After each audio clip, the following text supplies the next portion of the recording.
Халид ибн Валид.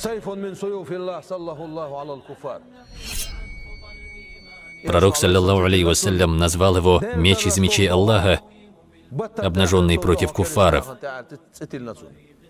Он был участником 1000 битв.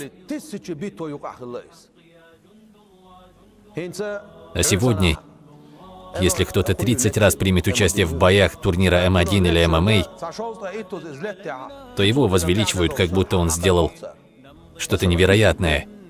Это такое достижение в спорте. И мы не принижаем то, что он сделал. А ты сейчас представь человека, участвовавшего в 1000 битвах, насколько он был усердным на пути Аллаха. Ведь он не дерется при судьях.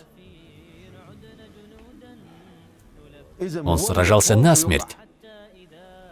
И представь такую картину, что Халид, принявший участие в 1000 битвах, имевший 80 боевых ран, каждая из которых была смертельной,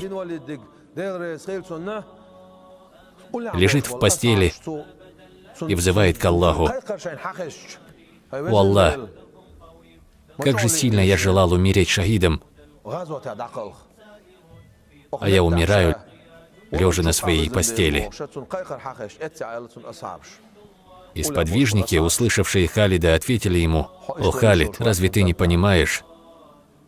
В день, когда пророк Мухаммад, алейхиссаляту вассалям, назвал тебя мечом Аллаха, это просто невозможно, чтобы ты умер на поле боя. Ибо если бы ты погиб на поле боя, это означало бы, что меч Аллаха сломан куфарами. Меч Аллаха не может быть сломан. Если пророк Мухаммад, саллаллаху алейхи вассалям, кому-то давал прозвище, то оно было подходящим для него.